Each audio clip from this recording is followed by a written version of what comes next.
Ayyee akkam jirtu barattoonni kan keenya kan yuunivarsiitii adda addaa jirtanii yuunivarsiitii Itoophiyaa keessa jiru keessumattuu koorsii fireeshmaanii kan fireeshmaaniidhaaf kennamu kan moral and civic education fudhachaa jirtanii nageenyi kan koo bakka jirtanitti sin qaqqabu. Egaa kanaan dura chapter 4 part 7 qabadee akkuma inni yaaddeerra immoo part 8 chapter 4 qabadee isinii dhiyaaddeera afaan Oromootiif Ingiliffaanii. Hanga dhumaatti na caqasaa YouTube channel kan immoo subscribe, like, share gochuu hin dagatinaan siniin jedha. So the today's lesson is about understanding citizenship. So under this topic, we have to know the meaning of citizen, the meaning of citizenship, the differences between the concept of citizen and citizenship, the ways of acquiring citizenship, the ways of losing citizenship in generally and specifically in Ethiopia, and citizenship principles or policies. And also, the last topic of this chapter will be statelessness or what is the meaning of statelessness. As jalatti understanding citizenship isa jedhu kana keessatti wantoonni nuyi beekuu qabnu wantoonni ijoo ta'anii tokkoffaa citizen jechuun maal jechuudha? Lammii jechuun. Citizenship jechuun lammummaa jechuun maal jechuudha? Policy of citizenship. Karaa ittiin lammummaa biyya tokko argan the ways of or modes of acquiring citizenship. The ways of losing citizenship yookaan immoo karaalee ittiin lammummaa biyya tokko dhaban. Fi statelessness jechuun maal akka ta'e? Lammummaa biyya kamiyyuu dhabuu jechuudha. Qabaachuu dhiisuu jechuudha. Kun maal akka ta'e adda baafnee beekuu qabna jechuudha. So when you say citizen, it is a person who is legal member of a particular state. Citizen can be defined as a person who is legal member of a particular state. Or we can define citizen as a person who is legally recognized as a member of a particular and officially sovereign political community. Maal jechuudha kun? Citizen gaafa jennu nama ta'e kan legal member of state ta'e jechuudha. Miseensa seera qabeessaa kan ta'e jechuudha biyya tokkotti. Yookaan immoo miseensa biyya tokkoo kan seera qabeessa ta'e jechuudha. Legal member, formal member of a state. On the other hand, citizenship refers to the relationship that exists between a state and citizen.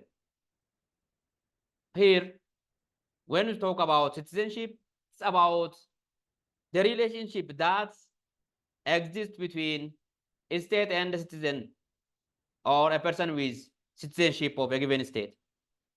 Especially, it is directly related with political participation. The political relationship that exists between a state and citizen. While the concept of citizen is not directly related with political participation. Amma fakkeenyaaf citizenship gaafa jennu immoo maal jechuudha? Lammummaan walitti dhufeenya lammii biyya tokkootii fi isteetii yookaan immoo biyya sana gidduu jiru jechuudha. Keessumattuu political relationship walitti dhufeenya siyaasaa kan fakkeenyaaf amma ani lammummaa biyya Itoophiyaa nan qaba. Walitti dhufeenya siyaasaa ani Itoophiyaa biyya Itoophiyaa jedhamtu kanaa wajjin qabu relationshipiin keenya citizenship jedhama jechuudha. Walitti dhufeenya yookaan immoo relationshipii nuyi qabnu. So what is the difference between the concept of citizen and citizenship? Waan nama beekuu qabdu addummaan isaanii. Citizen gaafa jennu it's not directly related with politics. Kallattiidhaan siyaasa wajjin dhimma wal qabatu miti. But the concept of citizenship is directly linked with political participation, the right to have political participation of state affairs. Citizenship gaafa jedhamu kallattiidhumaan hirmaannaa siyaasaa lammummaa biyya sanaa kan qabu namni tokko lammummaa biyya sanaa kan qabu biyya sanaa wajjin yookaan immoo hirmaannaa siyaasaa inni biyya tokko keessatti qabu jechuudha. Citizen gaafa jennu garuu kallattiidhaan utuu hin taane al kallattiidha kan inni siyaasaa wajjin wal qabatu. Fakkeenyaaf namni tokko gaafa har'a kan dhalatu guyyaa har'aa kan dhalatu hanga umuriin isaa waggaa 18 ta'utti lammummaa biyya Itoophiyaa hin qabu. Garuu citizenidha lammiidha. Kana jechuun maal jechuudha? Poolitikaas Itoophiyaa keessatti hirmaachuu hin danda'u jechuudha malee wanta biraa hin qabu. Mirga filannoo irratti hirmaatee filachuu hin qabu, mirga filatamuu hin qabu. Kanadha malee akkuma nama kaamiyyuu akkuma nama lammummaa biyya Itoophiyaa qabuyyuu water service, road service, telecommunication service, electrical service, education service, healthcare service warra kamii wajjin waluma qixxee namni hundumtuu hin qaba. Garuu amma umuriin isaa waggaa 18 ga'utti waraqaan eenyummeessaa hin kennamu. Waraqaa eenyummeessaa irratti maal jedhamee kennamaaf? Itoophiyaan citizen. Lammummaa bakka jirutti Itoophiyaan jedhamee kennama. Lammummaa kan kennuu dandeenyu akka Itoophiyaatti namni tokko umuriin isaa waggaa 18 or the age of majority isa jedhamu gaafa inni ga'eedha waan ta'eef waggaa 18 jalqabee mirga filuu argata. Waggaa 21 jalqabee immoo mirga filatamuudhaaf dorgomuu illee hin argataa jechuudha. So hanga waggaa 18 guututti namni tokko legal member of state jechuudha. Miseensa seera qabeessa biyya tokkooti jechuudha. Waggaa 18 gaafa guutee jalqabee hoo citizen and citizenship jechuudha. Lammiidha si lammummaa siin qaba. Lammiidha lammummaa siin qaba. Siyaasa biyya sanaa irratti hirmaachuu danda'a jechuudha. The concept of citizenship is vary from society to society. From society to society, there is differences regarding understanding about the concept of citizenship. Concept of citizenship yookaan immoo yaadrimee citizenship kana hawaasa yookaan society itti garagara jechuudha. Fakkeenyaaf hawaasni Itoophiyaa society isa jedhu kana citizenship isa jedhu kana akkaataa inni itti hubatu akkaataa itti hawaasni Keeniyaa jiru, hawaasni Somaaliyaa jiru, hawaasni Jibuutii jiru, hawaasni Sudaan jiru itti hubatu irraa adda jechuudha.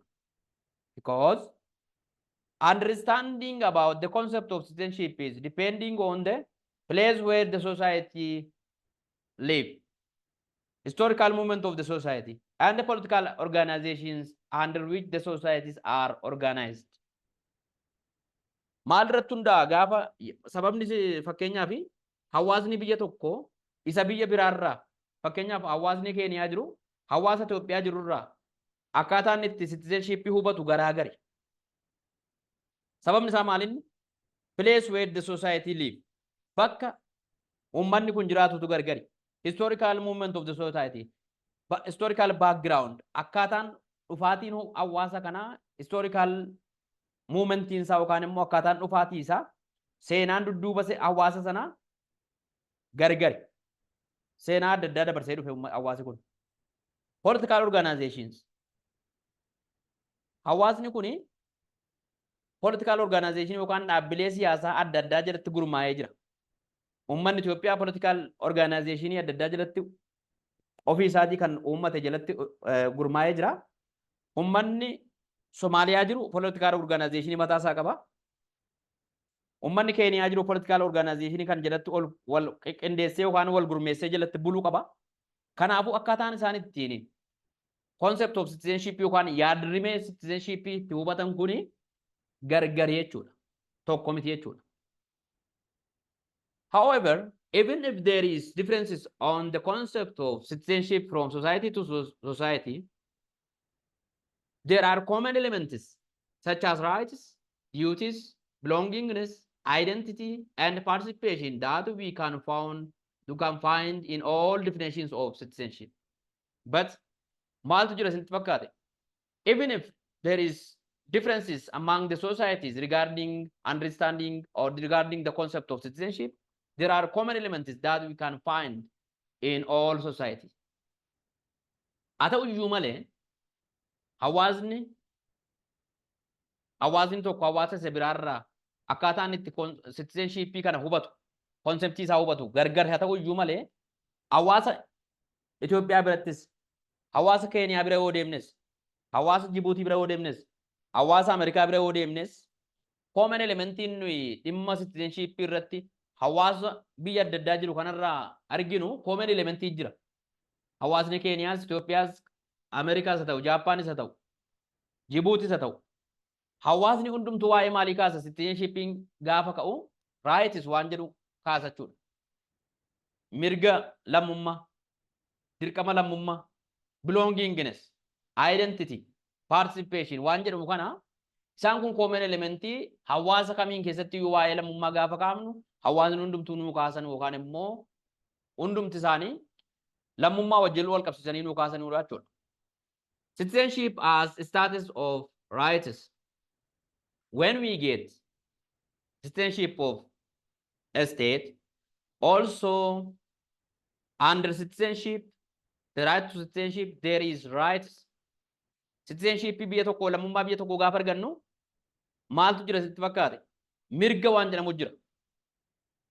Lammummaa biyya tokko biyya Itoophiyaa nama argate nama lammummaa biyya Itoophiyaa hin arganne irraa wanti adda isa godhu mirga lammummaa sanaa wajjin nuu kennamu jira.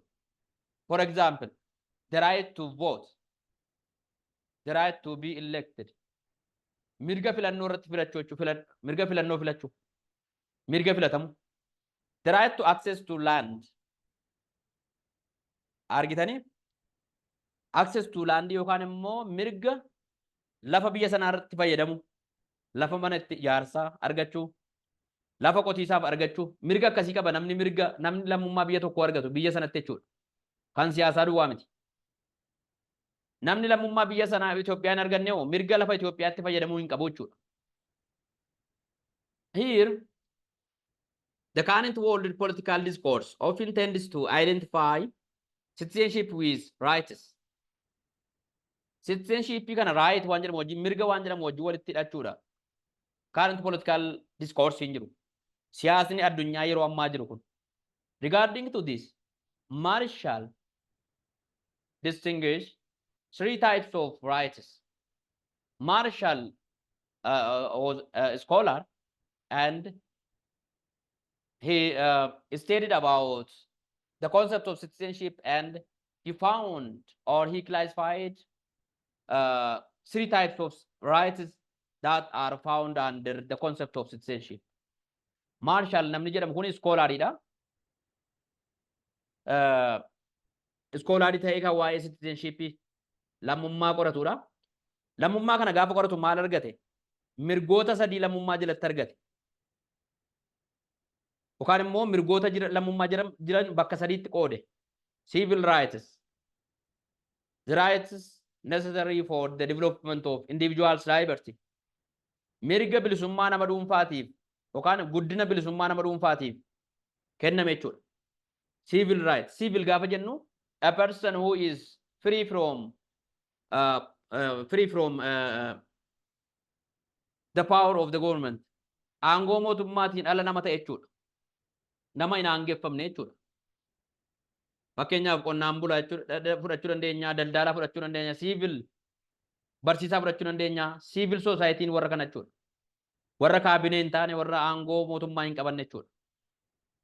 Akka nama dhuunfaatti namni kun egaa individuals liberty qabachuu yookaan immoo mirga bilisummaa dhuunfaa isaa guddifachuu qaba.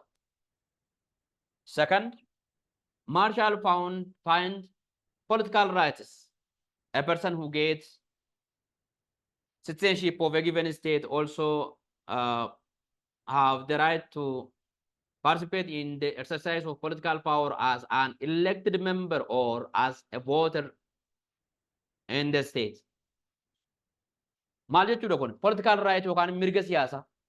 Fakkeenyaaf namni a person who gets Ethiopian citizenship have political rights to participate in politics of Ethiopia, in political affairs of Ethiopia, to be elected or to be candidates during election and be elected by the society of Ethiopia, or have the political right as a voter to vote, to elect during election. Political right in kuni waa lama of keessaa qaba.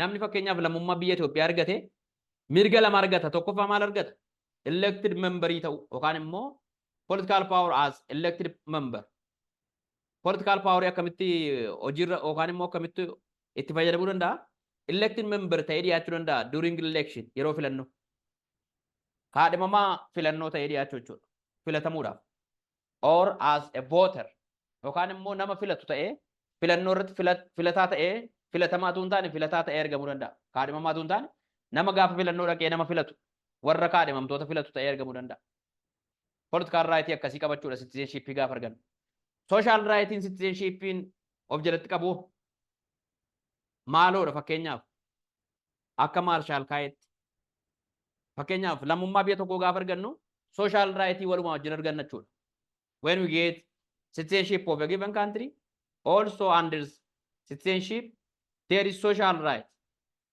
that we have in the state the social right is to public safety health education and other affairs fakkeenyaaf namni lammummaa biyya tokkoo argate mirga akkamii qabachuudha mirga hawaasummaa social right argachuudha mirga hawaasummaa yeroo nu public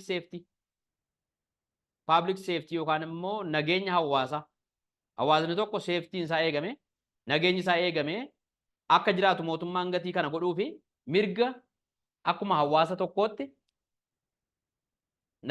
fayyummaan isaa yookaan nageenyi isaa eegame safety isaa eegame jiraachuu qabachuudha mirga health care yookaan immoo tajaajila fayyaa argachuu tajaajila barnootaa argachuu qabachuudha also citizenship is related with the concept of membership and identity citizenship gaafa jennu maal jechuudha karaa biraatiin for example when I say I do have citizenship of Ethiopia I am saying that I do have membership in Ethiopia or membership of Ethiopia and my identity is Ethiopian citizenship maali wajjin wal qabata membership yookaan immoo miseensa biyyaa ta'uu identity eenyummaa biyya sanaa fudhachuu fakkeenyaaf ID kan keenya irratti identity isa jedhu irratti Ethiopian jedha identity fakkeenyaaf namni chaayinaa tokko yoo dhufe ID isaa walaaltan chaayinaa jedha identity isaa irratti jechuudha citizenship isaa irratti citizenship ni lammummaan eenyummaa wajjin identity wajjin wal qabata jechuudha maanninnet gaara tayaazeen namni Itoophiyaa tokko eenyummeessaan warqaan eenyummeessaa Itoophiyaa kan isaaf kenname Itoophiyaa jechuudha eenyummaansa identityinsa fi membership yookaan immoo miseensa guutuu biyya Itoophiyaa kanaati jechuudha thirdly citizenship is about participation citizenship gaafa jennu hirmaannaa wajjin wal qabata jechuudha it is related with participation and participation occupies a key position in citizenship when you say a person gets Ethiopian citizenship also that person we are saying that person get the right to participation in political affairs of Ethiopia and participation is a key position or have a key position in citizenship participation yookaan hirmaannaan jedhu kuni lammummaa konseptii lammummaa jedhu kana wajjin baay'ee key position yookaan immoo bakka olaanaa kan qabatudha jechuudha maaliif citizenship biyya tokko arganne jechuun mirga hirmaannaa biyya sana keessatti qabaannaa jechuudha mirga siyaasa biyya sanaa irratti mirga ikoonoomii biyya sanaa irratti mirga social life biyya sanaa irratti hirmaachuu qabna jechuudha nonetheless individuals are different in what approach they find important because some people focus on their private affairs while the others actively participate in the life of the society including politics hirmaannaa gaafa jennu immoo individuals are different namoonni dhuunfaa namoonni namaaf nama gidduutti addaddummaatu jira because some people focus on their private affairs namoonni muraasi maal godhu dhimma mataa ofii isaanii qofa irratti xiyyeeffatu yoo hin barata ta'e barumsa isaa qofa irratti dhimma hawaasaa irratti dhimma biyyaa irratti hirmaatu jechuudha yoo hin qota ta'e dhimma qotiisa isaa yoo hin nagada ta'e dhimma nagada isaa yookaan daldala isaa qofa irratti xiyyeeffannoo guddaa kennachuudha private affairs jechuun dhimma dhuunfaa ofii irratti xiyyeeffannoo olaanaa kennu warroonni biraa namoonni kaan immoo actively participantidha maal keessatti social life hawaasa sanaa keessatti fakkeenyaaf dhimma biyyaa irratti caalaa hirmaatu jechuudha. Dhimma fakkeenyaaf namoonni lammummaa Itoophiyaa qaban namoonni lama Mr. Eniif Mr. Biin fakkeenyaaf Mr. Eni dhimma dhuunfaa isaa irra duwwaatti xiyyeeffata.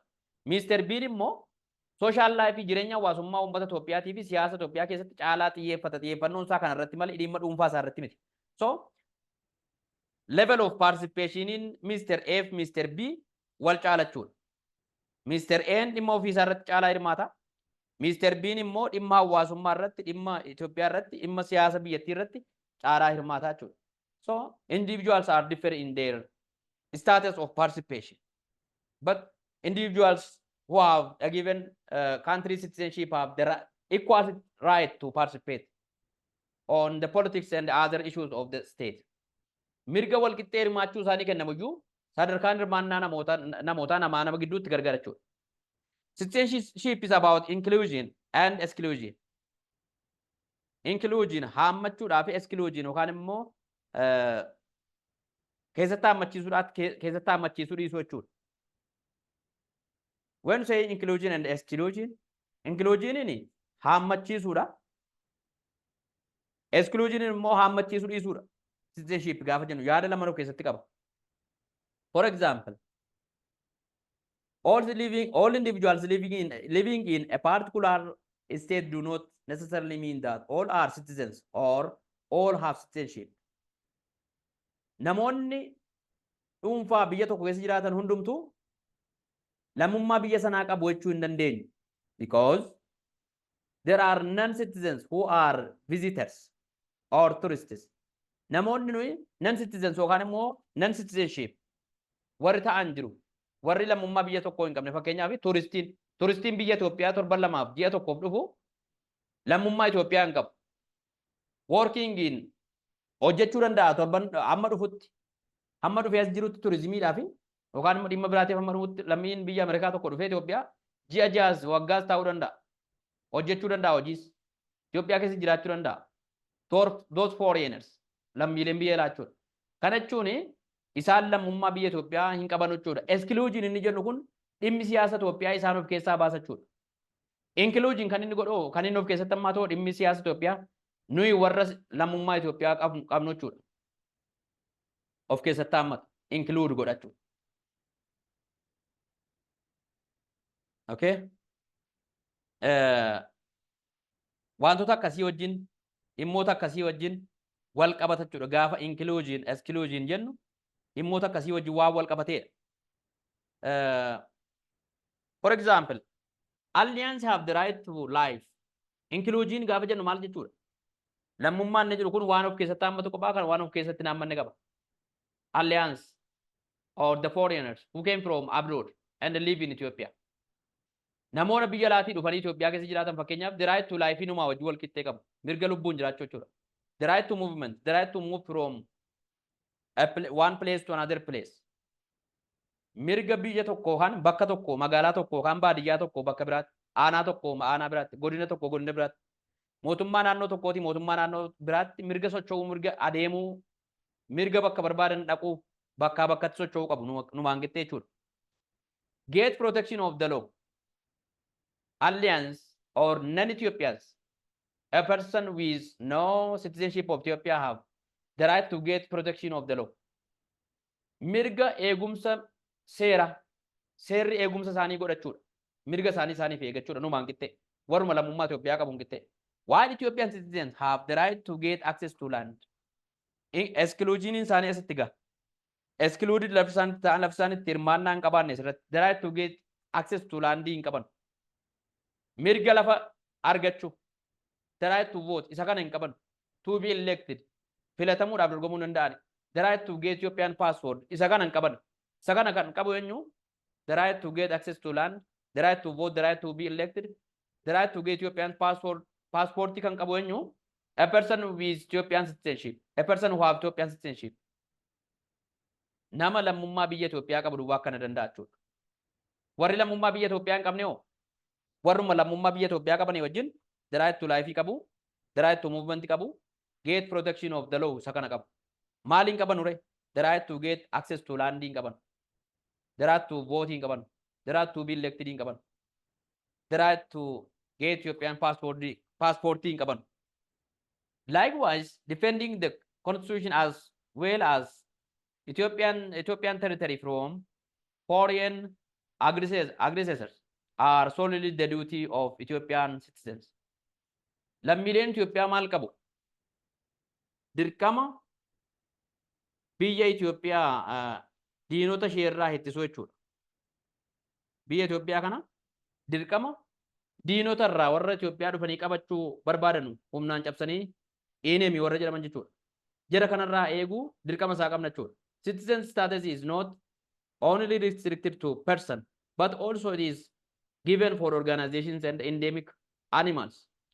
Citizenship status ini yookaan immoo lammummaa inni jennu kuni nama qofaaf kenname miti. Eewuuf kenname ree organizationii dhaabbilee adda addaatiifis hin kennama.